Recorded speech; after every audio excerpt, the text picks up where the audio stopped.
Thank you, Senator Singh. Senator Hanson-Young. Thank you, Madam Acting Deputy President. I rise today to speak to this bill with such joy and excitement. Of course, I've spoken on this issue a number of times in this place, as many of us have. It's one of those issues that, despite the fact that the law has been changed for now 15 or so years, that people in Australia and people in this place knew from the beginning that the Marriage Act should not indeed exclude people, but instead remain inclusive of all Australians, of all loving couples.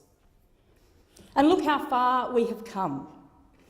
And I just want to give a shout out to my home state in South Australia, because South Australia was the first state in the nation to decriminalise homosexuality 42 years ago. They led the way when it came to issues of adoption of same-sex couples.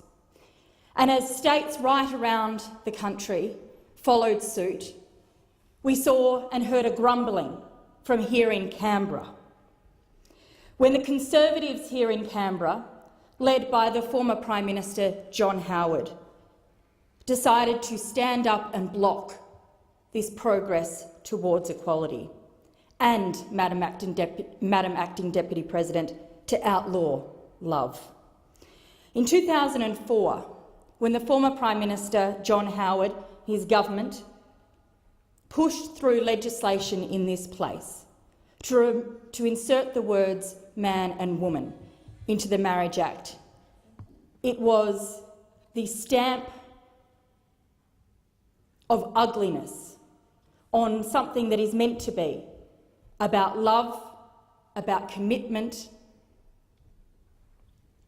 engulfed with joy and celebration, and yet we had a Prime Minister of our country wanting to actively exclude Australians, Australian-loving couples. It was the wrong decision in 2002.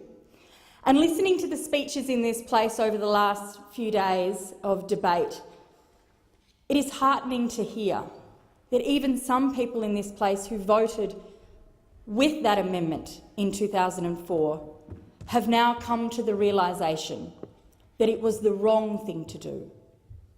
It was a bitter thing to do. And it has now taken up to 12 years to reverse. No long-winded debates, no postal survey was required when former Prime Minister John Howard decided that he would single-handedly outlaw love. On the 13th of August 2004, that bill was voted 38 votes to 6. The 6 people who voted against that bill, Madam Acting Deputy President, included 2 members of the Australian Greens and the Democrats. And of course, the leader of the Greens at that time was Senator Bob Brown, a man who has always stood for the rights and equal treatment of others and stood proudly in both the Tasmanian Parliament and in the Australian Parliament as a gay man. When Bob retired in 2012, I said to him, "Bob, I'm really sorry that we haven't been able to reverse that awful law before your time was up." So today,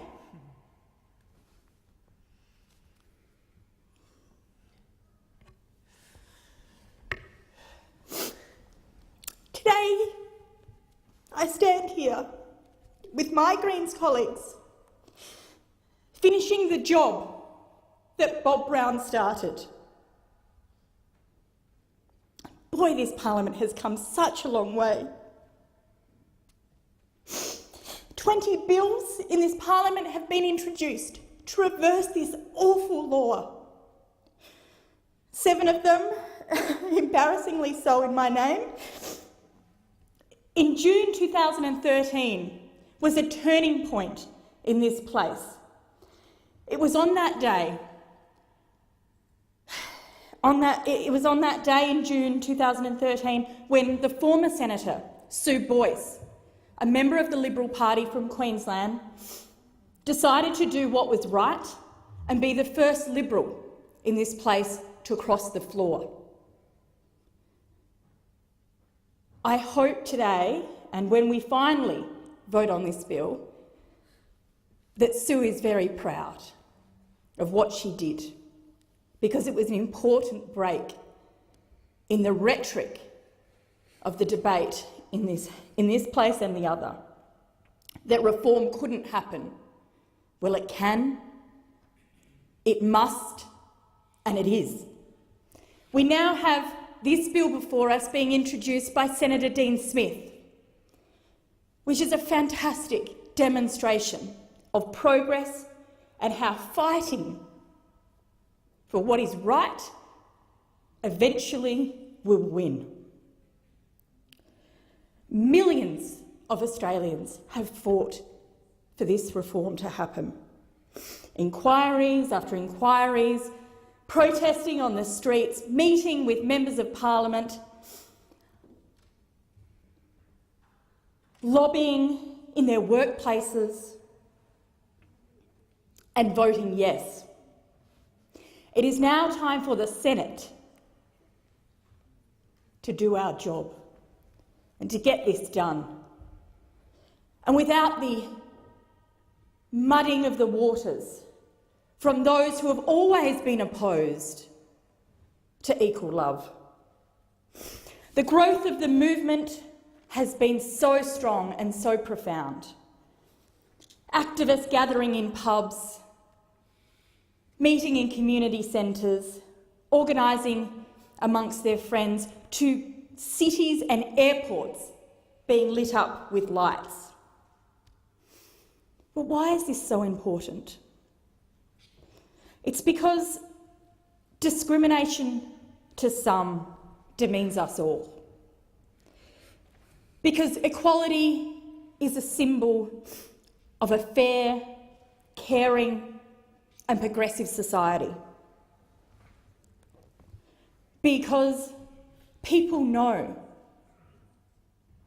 that equality in one's family is as important as equality in a country.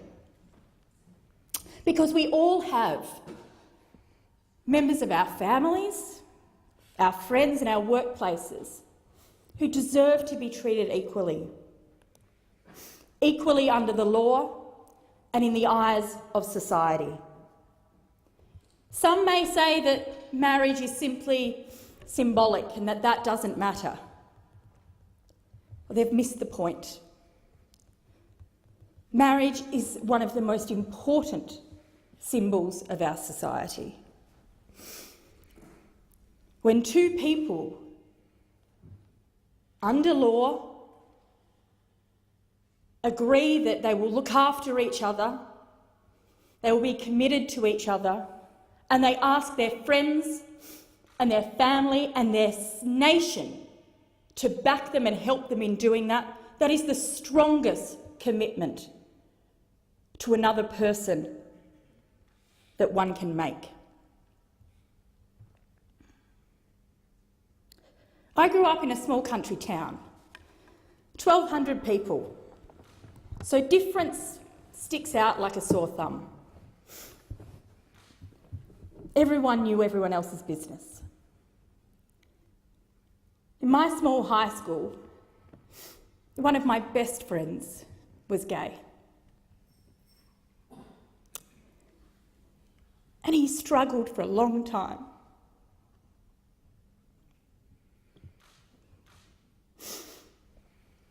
And I remember thinking I never did quite enough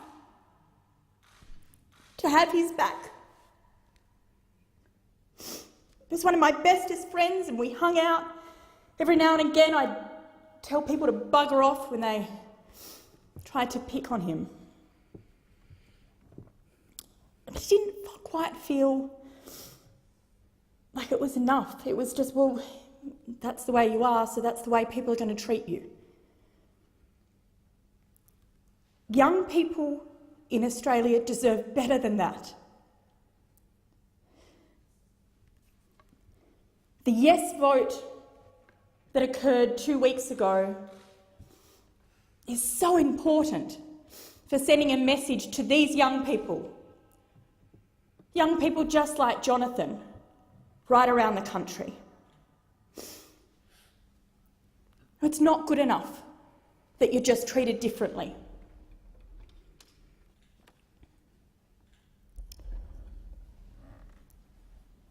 The resounding yes vote across the country is a symbol to every young person in this country that it doesn't matter who you are, it doesn't matter who you like, who you might have a crush on, who you fall in love with. The nation has your back. You are equal and you are loved. You know, there's been a lot of people who have fought long and hard for this reform. And I remember the first time as a Member of Parliament, in my first 2 weeks of being in this place, I didn't even have furniture properly in my office. And I was visited by a number of activists, Rodney Croome, Corey Earlham and Alex Greenwich. And they came and visited me and they said, look, Sarah, we know that you care about looking after people. We know that you care about human rights. We'd really like you to have a look at this Marriage Act thing. They told me their stories. I said, all right, let's do this. That was in 2008. My first private member's bill was to remove discrimination in the Marriage Act, to remove those words, man and woman, and replace it with consenting adults. Thank you, Janet.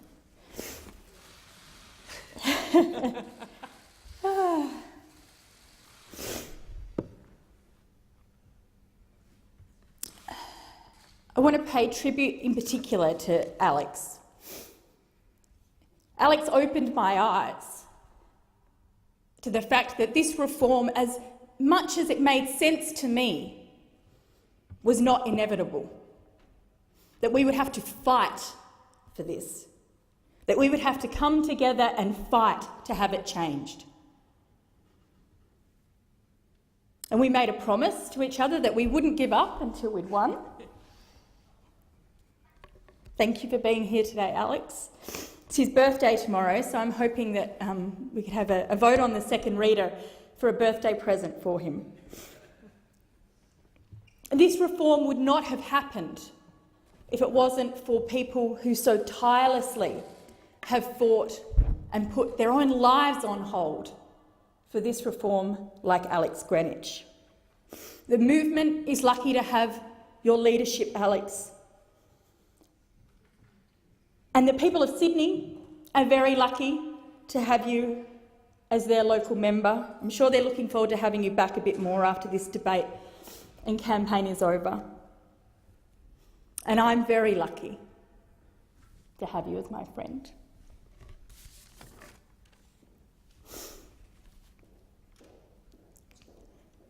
The 15th of November 2017 will go down in history as the day our nation repaired its broken heart. It will go down as the day when progressive reform can be seen as achievable in this country. The street party and parties that happened across the country on the day and the night on the 15th of November were so joyful. You could just feel the buzz and the excitement in the air. because there was a huge sense of relief. People who had fought for this for so long, vindicated. People who had wished a yes result for their friends and family, felt proud that they had been a part of it. The nation repaired its broken heart that had been damaged by the former Prime Minister John Howard's bill. It is now up to this place to make sure we get the job done and finished properly. Every state and territory across the country voted yes.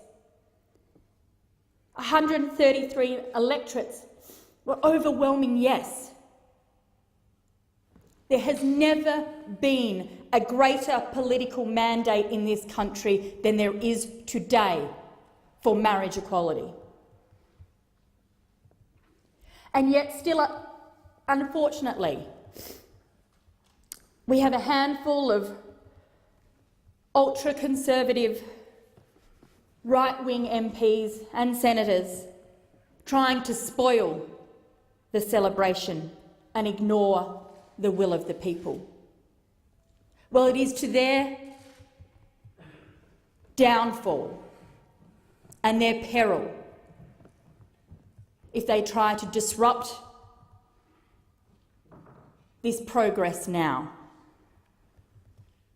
They're kind of like that annoying relative that you invited to the wedding and you wished you bloody hadn't. Go away, sit down, let the rest of us get on with the party. If you don't have anything nice to say about anybody, please, keep it to yourself. Fortunately, however, they are a shrinking rump in this place, and they won't get their way. The Australian people have spoken, they have voted, and they demand that the Parliament gets this done and gets this done as quickly as possible.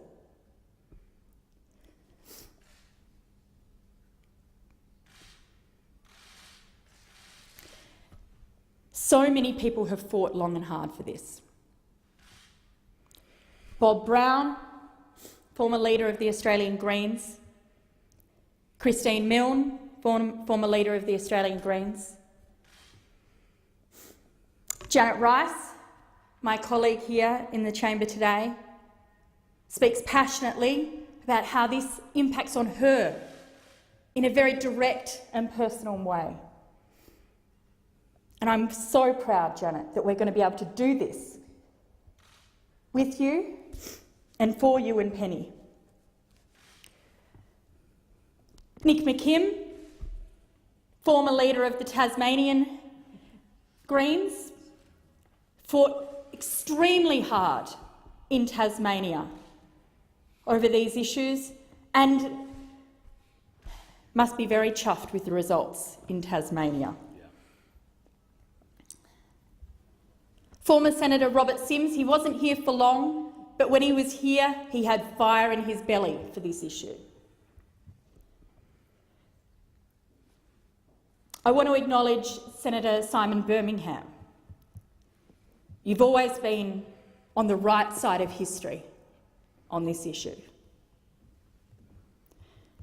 I want to acknowledge Leader of the Opposition, Penny Wong.